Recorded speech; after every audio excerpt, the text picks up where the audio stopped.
Hello and अस्सलाम वालेकुम। Welcome back to my channel English literarians.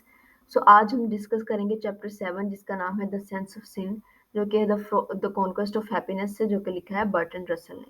So let's start with the table of content. So आज हम discuss करेंगे introduction, the origins of sin, the effects of sin, the importance of self acceptance, the role of personal values और conclusion. अगर हम introduction की बात करें तो इसके अंदर रसल कहता है कि जो है ना सिन जो है उसका कॉन्सेप्ट ये है कि उसके कॉन्सेप्ट को वो डिस्कस करता है और उसके इफेक्ट को ह्यूमन नेचर के ऊपर डिस्कस करेगा। फिर वो कहते हैं कि जो सेंस ऑफ सिन है ना, ये तो या रिलीजन से आती है, और रिलीजियस वो चीज़ें, इससे मुराद ये नहीं है कि रिलीजन गलत है, इससे मुराद ये है कि जो रिलीजन को इंटरप्रेट करने वाले लोग होते हैं ना, वो उस चीज़ को गलत मतलब दे के आप तक पहुंचाते हैं। सो उस तरह के सीन के अंदर आपको जो है ना वो गिल्ट फील होने लग जाता है। सो इस तरह से चीज़ों से आपको बचना है। और दूसरा, सोसाइटल नॉर्म्स जो कि आपके लिए खड़ी कर दी जाती हैं कि ये चीज़ बिल्कुल गलत है। फॉर एग्जाम्पल फिर वो एक इंपॉर्टेंट क्वेश्चन बोलता है, कोटेशन बोलता है, there is a traditional religious psychology of sin which no modern psychologist can accept. वो कहते हैं कि ट्रेडिशनल रिलीजियस साइकोलॉजी के अंदर जो सीन है ना, वो आज का मॉडर्न साइकोलॉजिस्ट उस चीज़ को जो है वो एक्सेप्ट नहीं करेगा। He suggests that individuals should question the validity of these beliefs। कहता है कि इंडिविजुअल्स को इन तमाम चीज़ों के ऊपर क्वेश्चन करना चाहिए, बेशक वो रिलीजन हो या सोसाइटल नॉर्म्स हो, and instead focus on living a fulfilling life based on person values and desires. बल्कि उसको इन तमाम चीज़ों के ऊपर, जो सोसाइटल नॉर्म्स उसको सोसाइटी दे रही है, उसके ऊपर भी क्वेश्चन करने चाहिए। ये नहीं कि बस उसको लेके के बैठ जाए, जो उसको दे दिया गया है वही उसको ही एक्सेप्ट करे और जैसे चल रही है जिंदगी वैसे गुजारे। ऐसा नहीं होना चाहिए, उसको हर चीज़ के ऊपर क्वेश्चन करना चाहिए ताकि वो सेंस ऑफ सिन के जो गिल्ट है उससे बच सके। फिर उसके बाद वो बात करता है origin of sin. Russell delves into the origin of the sin। वो इसके ऊपर बात करता है, tracing it back to religious teachings that promote the idea of original sin and the fall of man। वो कहता है, अब हम जैसे मैंने इंटरप्रिटेशन की बात की, रिलीजन इंटरप्रेटर्स जो होते हैं ना, वो बाज दफ़ा रिलीजियस टीचिंग्स को, जो पब्लिक होती है किसी भी एक रिलीजन के मानने वाली, उसके ऊपर सही तरीके से नहीं बताते। सो दैट्स वाई वो एक ओरिजिनल जो जो रीजन होता है ना रिलीजन का, वो गलत इंटरप्रेट होके आगे जाता है। सो जिस वजह से लोगों को एक सही चीज़ भी गुनाह लगती है। He argues that these concepts are outdated। वो कहता है कि ये तमाम चीज़ें जो हैं वो आउटडेटेड हो चुकी हैं, बहुत पुरानी हो चुकी हैं, and do not align with modern understanding of human behaviour and psychology. और आजकल के modern understanding of human behaviour के साथ नहीं चल सकती। इसका मतलब ये नहीं कि आप रिलीजन छोड़ दें, आपको देखना है कि आपको इंटरप्रिटेशन जो मिल रही है रिलीजन की वो सही है या नहीं है। So be focus on the religion, लेकिन आप इंटरप्रिटेशन और एक्सप्लेनेशन के ऊपर गौर करें। और अकॉर्डिंग टू जो है इस्लाम, आपको खुद अपनी जो रिलीजन को पढ़ना चाहिए, और बाकी सारे रिलीजन के लोगों को भी अपने रिलीजन को खुद पढ़ना चाहिए ताकि वो उस चीज़ को अंडरस्टैंड कर पाएँ कि उनके लिए जो एक पूरा सिस्टम ऑब्वियसली रिलीजन जो है वो एक पूरा सिस्टम देता है ना, तो वो उस चीज़ के बारे में क्या कहता है जिस चीज़ पे लोग या सोसाइटी उसको कह रही है कि ये सिन है। Furthermore, he suggests that societal norms and expectations also contribute to the sense of sin। वो कहता है, कहते हैं कि ये जो सोसाइटल नॉर्म्स और एक्सपेक्टेशंस होती है ना एक बंदे से, ये भी कंट्रीब्यूट करती हैं सेंस ऑफ सिन से। आप ये देखें, जब एक बंदा करप्शन करता है ना, तो शायद वो इतनी करप्शन, वो ये जो गुनाह करता है वो ये ना करना चाह रहा हो, लेकिन उसके घर के अखराजात, उसकी बीवी की फरमाइशें, उसके बच्चों की फरमाइशें, उसका खुद का एक खुद को इन्फीरियर फील करना कि मैं सोसाइटी में थोड़ा ऊपर जाऊं, ये सब चीज़ें उसको सिन करने पे मजबूर करती हैं। सो ये एक्सपेक्टेशंस उसकी अपनी होती हैं और उसकी फैमिली की होती हैं जो वो करता है, और सोसाइटी की भी, ऑब्वियसली सोसाइटी भी आपसे ये सब कुछ जो है ना वो डिमांड करती है। सो वो कहता है कि इस तरह से फिर आपके अंदर सिन आता है, और सेंस ऑफ सिन भी इसी तरह से पैदा होती है। As individuals feel pressure to conform to certain moral standards and fear being judged by others। और obviously मैंने आपको बता दिया कि एक तो moral standards होते हैं, और obviously fear होता है कि कोई हमें ये ना कह दे, कोई हमें ऐसे ना जज कर ले। सो ये तमाम चीज़ें इसके अंदर आती हैं। फिर एक इम्पोर्टेंट कोटेशन, वो कहता है, the word concise covers as a matter of fact several different feelings, the simplest of these is the fear of being found out. वो यहाँ पे बात करते हैं कि जब कोई एक बंदा सिन कर लेता है ना, तो फिर एक उस बंदे को जो सबसे ज़्यादा डर होता है ना, वो इसी चीज़ का होता है कि कहीं मैं पकड़ा ना जाऊँ, कहीं किसी मेरा जो राज़ है किसी के ऊपर अया ना हो जाए। तो ये तमाम चीज़ें उसको गिल्ट और जो है ना अनहैप्पीनेस की तरफ लेके जाती हैं, जो कि इन तमाम चैप्टर्स जो कि ये 9 चैप्टर्स आते हैं इसके अंदर, द कॉजेज़ ऑफ अनहैप्पीनेस के अंदर वो इसके बारे में बात करता है। फिर अगर हम आगे देखें तो इफ़ेक्ट्स ऑफ सिन की बात करते हैं। ऑब्वियसली इसकी जो इफ़ेक्ट होगा वो अनहैप्पीनेस की तरफ ही जाएगा। Russell notes that the sense of sin can have negative effects on individual. Obviously negative effects होंगे such as feeling of guilt. Obviously जब आप एक सिन करोगे, एक नॉर्मल बंदा, एक तो वो होते हैं ना जो बिहेवियरल हैबिचुअल क्राइम करते हैं, जो लोग हैबिचुअल क्रिमिनल होते हैं, उनको तो आदत है बार-बार काम करने की, वो जो है ना वो सिन करने की। लेकिन बाज़ लोग ऐसे होते हैं जिन्होंने नहीं किया होता या वो कर रहे होते हैं लेकिन वो एक्सपोज़ नहीं हुए होते। तो उनको जो सबसे ज़्यादा डर लगता है या जो इनके अंदर एक फीलिंग आती है, जो सिन उनको इफ़ेक्ट करता है, वो एक फ़ियर होता है और एक गिल्ट होता है। फिर शेम एंड सेल्फ डाउट, और सेल्फ डाउट हो जाता है कि शायद मैं इस चीज़ से निकल ही नहीं पा रहा। जैसे कि आज मॉडर्न दौर में जो है वो पोर्नोग्राफी एक बहुत बड़ा एलिमेंट है। एक obviously in Islam it is sin and most of the religion it is sin, लेकिन उस तरह से बताया नहीं जाता। तो ये सेल्फ डाउट आपके अंदर पैदा करता है कि वो बंदा उसको छोड़ नहीं पा रहा, उसकी उसको इतनी उसकी लत लगी है, उस चीज़ को छोड़ नहीं पा रहा, तो वो सेल्फ डाउट करता है कि शायद मैं इस चीज़ को छोड़ ही नहीं सकता। This can lead to a lack of confidence. Obviously जब आप इस तरह की फीलिंग्स आपके अंदर आएंगी तो लैक ऑफ कॉन्फिडेंस होता है, and reluctance to pursue one's goal and passion. और obviously when you feel unconfident तो आप अपने गोल्स और पैशंस को फुलफिल नहीं कर सकते। He argues that individuals should strive to overcome these feelings. वो कहता है कि इनको खत्म करना चाहिए इंडिविजुअल्स को अगर ये फीलिंग आपके अंदर आ गई है, and focus on living a fulfilling life based on personal values and desires rather than external expectations and beliefs. वो कहता है वो स्टैंडर्ड्स जो आपने अपने लिए सेट किए हैं उनके मुताबिक अपनी ज़िंदगी को फुलफिल करें, एक बहुत अच्छी ज़िंदगी गुजारें, ना कि एक्सटर्नल एक्सपेक्टेशंस और बिलीव्स के ऊपर। नेक्स्ट वो कहता है the importance of self acceptance. आप इस चीज़ की कितनी इम्पोर्टेंस है वो आपको बताने की कोशिश कर रहा है कि जब आप अपने आप को एक्सेप्ट कर लेते हैं, अपने आप को जैसे भी आप हैं। ऑब्वियसली थोड़ी बहुत गलतियां तो हर इंसान में होती हैं और उसको करेक्ट करना भी चाहिए। गलतियों को एक्सेप्ट करके नहीं बैठ जाना चाहिए, जो कि आपके लिए भी मुश्किल चीज़ें क्रिएट करेगी आगे जाके और सोसाइटी के लिए भी। लेकिन जो चीज़ें आपके अंदर अच्छी हैं उन चीज़ों को एक्सेप्ट करना आपको आना चाहिए। Russell emphasizes the importance of self-acceptance in overcoming the sense of sin.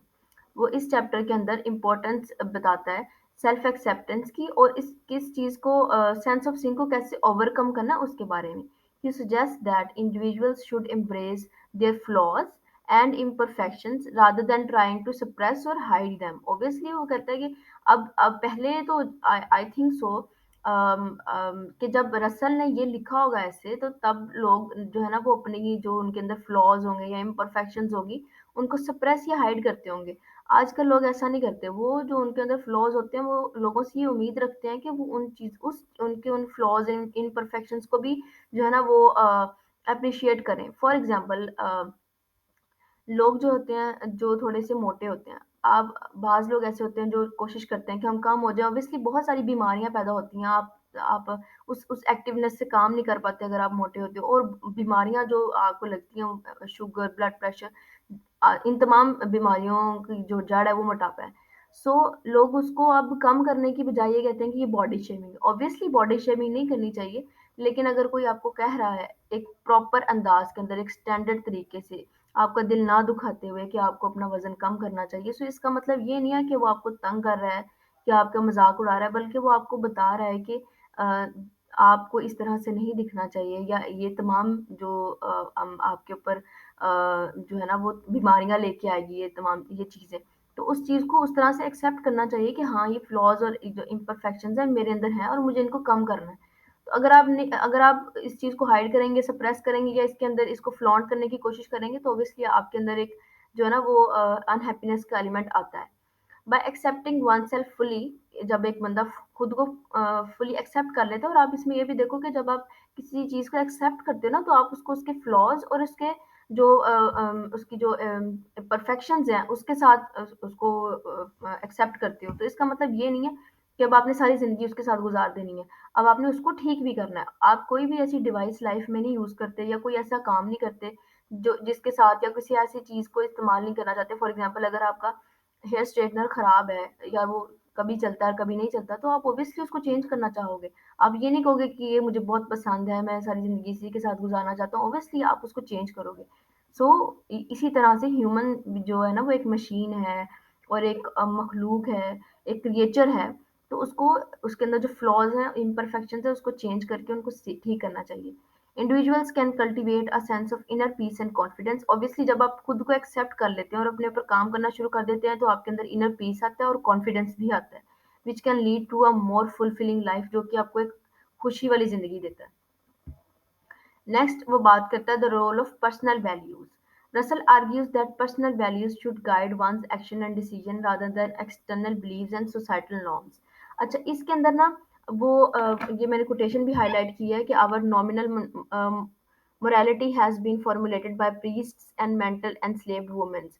अच्छा, यहाँ पे वो वुमेन की जो है ना वो आप ये ना समझिएगा कि उसको डिस्ग्रेस कर रहा है, बल्कि वो ये कहने की कोशिश कर रहा है कि मेंटली एंस्लेव्ड वुमेन्स है हमारे पास। हमें अपनी जो माएँ हैं ना या कोई भी घर में जो औरत है उसको मेंटली तौर पे मजबूत करना हमारे लिए बड़ा ज़रूरी है, आजकल के मॉडर्न ज़माने में भी। तो ये वो बात करता है और फिर जो वो ये पर्सनल वैल्यूज़ की बात कर रहा है, इसके अंदर वो ये कहता है कि हमारी माएँ हमें बाज़ दफ़ा बचपन में ऐसी एक चीज़ सिखा देती हैं कि ये आपने करना है या इस चीज़ को बुरा समझना है। शायद बड़े होके वो चीज़ हमें इतनी बुरी ना भी लगे, ठीक है? जैसे हम बाज़ दफ़ा ऐसा होता है कि हम जो है वो चीज़ों को जैसे हमारे माँ-बाप ने बताया होता है, हम वही चीज़ें एक्सेप्ट कर लेते हैं और फ्लेक्सिबिलिटी की तरफ नहीं जाते, जो कि जिसकी वज़ह से फिर हम लोगों को भी समझ नहीं पाते। हर तस्वीर के 2 रुख होते हैं, हम दूसरा रुख देखने की कोशिश भी नहीं करते। तो ये एक चीज़ होती है कि आपको हमेशा अपने बिलीव्स, अपने एक्शंस और डिसीजंस बनाने चाहिए, अपने बिलीव्स के ऊपर काम करना चाहिए, ना कि आप सोसाइटल नॉर्म्स के ऊपर जाओ। हाँ, ऑब्वियसली जो एक सोसाइटी ने चीज़ें स्टैंडर्ड की हुई हैं, उनके ऊपर तो आपको चलना है क्योंकि आप इस सोसाइटी का हिस्सा हो। लेकिन इसका ये मतलब नहीं होना चाहिए कि अगर वो बुरी नॉर्म्स उन्होंने रखी हुई हैं, तो आप भी उनका हिस्सा बनें। By living in accordance with one's own values, individuals can create a sense of purpose and meaning in their lives. वो कहता है कि आपको अपनी ज़िंदगी की जो वैल्यूज़ है ना वो खुद डिसाइड करनी है और जब आप ये कर लेते हैं उसके मुताबिक अपनी ज़िंदगी गुजारते हैं तो आपके अंदर सेंस ऑफ पर्पस आता है। आपको पता होता है कि मैंने क्या करना है, मेरी ज़िंदगी का मकसद क्या है। He suggests that individuals should take the time to reflect on their values and priorities and make conscious choice that align with these principles। वो कहता है कि आपको बैठ के सोचना चाहिए कि मेरी जिस तरह की पर्सनैलिटी है उसके साथ मेरी कौन सी वैल्यूज़ हैं जो ख़राब हैं और क्या कौन सी वैल्यूज़ है जो मुझे लेके आनी है। मेरी लाइफ की क्या प्रायोरिटीज़ होनी चाहिए और उनको कॉन्शियसली उनको चॉइस करें, ना कि अनकॉन्शियसली। अनकॉन्शियस का मतलब और सबकॉन्शियस का मतलब यही होगा कि वो सोसाइटी ने या रिलीजियस इंटरप्रिटेशंस जो करते हैं लोग उन्होंने आपके दिमाग में डाली हैं। सो खुद बैठें और कॉन्शियस चॉइस करें कि कौन सी वैल्यूज़ और प्रायोरिटीज़ मेरी पर्सनल वैल्यूज़ होनी चाहिए और उसको अपने स्टैंडर्ड प्रिंसिपल्स के अंदर रखें। फिर वो कहता है ये इसकी इम्पोर्टेंट कोटेशंस हैं जो कि इस चैप्टर के अंदर थी। By being unhappy he is likely to make claims upon other people which are excessive and which prevent him from enjoying happiness in personal relation। वो कहता है कि जब कोई बंदा अनहैप्पी होता है ना तो फिर वो लोगों के दूसरों के साथ जो है ना वो क्लेम्स करता है, वो कंपेयर करता है खुद को, जो कि फिर उसको ना अनहैप्पीनेस की तरफ बिल्कुल भी नहीं लेके जाता, वो एंजॉय नहीं कर पाता उसकी हैप्पीनेस को। फीलिंग इंफीरियर, वो इंफीरियर फील करता है। अब उसके वो कॉजेज उसके बता रहे रिजल्ट्स क्या निकलते हैं एक बंदे के अनहैप्पी होने में। वो इंफीरियर फील करता है, he will have a grudge against those who seem superior. वो खुद तो इंफीरियर फील करता ही है, लेकिन जो उससे ऊपर होते हैं उनके बारे में दिल में कदूरत रखता है, जिद रखता है कि ये ऊपर क्यों है। He will find admiration difficult and NY easy. वो क्या करता है, वो दूसरों की तारीफ नहीं करता बल्कि उनके दिल अपने दिल में उनके लिए बुग्ज रखता है, वो इस चीज को आसान समझता है। He will become a generally disagreeable person and will find himself more and more solitary. वो क्या होता है, वो सोसाइटी में ना डिसएग्रीबल हो जाता है, लोग उसको पसंद नहीं करते थे और वो खुद को क्या करते हैं, तन्हाई का शिकार कर लेता है। तो आज अब अगर हम मॉडर्न जमाने में देखें तो ये क्या सब ये सब कुछ नहीं हो रहा। ऑब्वियसली ये सब कुछ हो रहा है और इसकी जो इंटेंसिटी है ना वो बहुत ज्यादा हाई हो चुकी है अब। इवन मतलब पहले आपको 10 बंदों में से सिर्फ 2 बंदे मिलते थे ना इस तरह के, तो अब आपको 10 में से 8 बंदे इन तमाम सिम्टम्स, इन तमाम रिजल्ट्स के साथ मिलते हैं, जो कि इस बीइंग अनहैप्पी और इन तमाम चीज़ों की वजह से हो चुका है। Nothing is so dull as to be encased in self, nothing so exhilarating as to have attention and energy directed outwards। वो कहता है कि आपने ऐसा नहीं करना, ये बहुत ही होता है मतलब फजूल सी बात है कि आप सिर्फ अपने ही बारे में सोचें, अपने ही बारे में बात करें कि मैं ही मैं हूँ। आपने ये देखा ना आजकल सेल्फ के बारे में एक तो चलो सेल्फ केयर तो एक इम्पोर्टेंट चीज़ है, लेकिन खुद के बारे में लोग इतना ब्रैग करते हैं और वो नहीं करना चाहिए। सिर्फ़ आपको अगर आप अपने लिए आए हैं ना दुनिया में तो उसका कोई फ़ायदा नहीं है। You have a purpose. आपको अगर भेजा गया है दुनिया में तो आपको इसका कोई मकसद तलाश करना चाहिए और मकसद यही है कि आपने लोगों के साथ कैसे रहना है। वरना अगर आपने अकेले-अकेले अपने अमाल के लिए आना होता है या अपनी डीड्स के लिए दुनिया में आना होता तो फिर अल्लाह ताला आपको इतनी बड़ी गैलेक्सी है, इतनी बड़ी दुनिया अल्लाह का कायनात बहुत बड़ी है तो अल्लाह ताला फिर आपको किसी भी अलग-अलग इतने प्लैनेट्स हैं कि हर बंदे को एक-एक प्लैनेट दे देता है और वो एक-एक प्लैनेट में रहते और अपने अमाल करते और चले जाते। लेकिन अल्लाह ताला ने आपको एक दुनिया में बनाया, आपको लोगों के साथ रखा है ताकि आप लोग अच्छे डीड एक दूसरे के साथ कर पाएँ और एक दूसरे के लिए एक जो है ना वो पीसफुल एनवायरनमेंट क्रिएट कर पाएँ। सो इसमें नहीं रहना चाहिए कि सिर्फ़ मैं ही मैं हूँ, बल्कि लोगों को भी प्रायोरिटी देनी चाहिए अपनी लाइफ़ में। The hatred of reason, which is common in our time, is very largely due to the fact that the operations of reasons are not convinced in a sufficiently fundamental way. वो कहता है कि आजकल जो hated की reason है कि लोग रीज़न से इतना हेटेड करने लग गए हैं, ये बड़ी कॉमन है हमारे टाइम में। क्यों? क्योंकि हम रीज़न के ऊपर जो है ना वो चीज़ों को नहीं लेके चलते।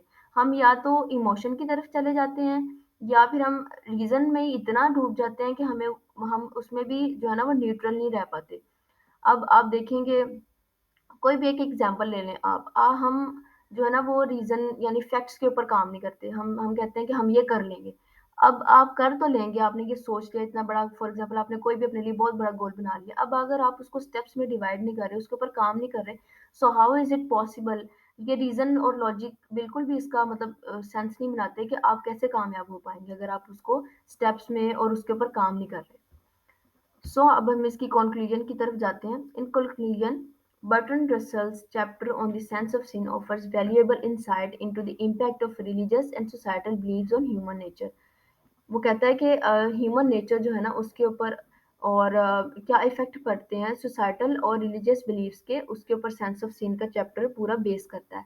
ही emphasizes the importance of self acceptance। Burton Russell किस चीज के ऊपर emphasize करता है? सेल्फ एक्सेप्टेंस के ऊपर, पर्सनल वैल्यूज के ऊपर, जो कि आपको क्या देती हैं? फुलफिलिंग लाइफ देती है। ठीक है, fulfilling life देती है। Through his arguments and examples, Russell encourages reader to question traditional notions of sin and morality। वो कहता है कि अपने आर्ग्यूमेंट्स और एग्जाम्पल्स के जरिए से ऑब्वियसली इस चैप्टर में रसल ने आपको ये तो बताया कि आपको खुद सोचना चाहिए, ना कि दूसरों की सोच अपने ऊपर इम्पोज करनी चाहिए। And instead focus on creating a meaningful and fulfilling life for themselves. और यहाँ पे आप देखो पूरी दुनिया के लिए, मतलब नॉट ओनली द वन, आपको सबके लिए जो है ना वो एक अच्छा एनवायरनमेंट क्रिएट करना चाहिए। That is important. फिर आपको सेंस ऑफ सिन नहीं आएगी क्योंकि फिर आप एक दूसरे के लिए हमेशा जो है ना वो प्रेजेंट होंगे एक दूसरे की हेल्प करने के लिए। So thank you so much for watching the video. मैं डिस्क्रिप्शन के अंदर अपनी वेबसाइट और अपने जो है वो इंस्टाग्राम का लिंक दे दूंगी, यहाँ पे भी मैं लगाऊंगी। आप प्लीज़ मुझे इंस्टाग्राम पे फॉलो करें और कोई भी अगर आपको क्वेश्चन या क्वेरी है तो आप मेरे इंस्टाग्राम पे मुझे मैसेज कर सकते हैं या आप मुझे कमेंट्स में बता सकते हैं कि हमें इस चीज़ के ऊपर वीडियो चाहिए, तो मैं आपके लिए ज़रूर बनाऊंगी। Thank you so much.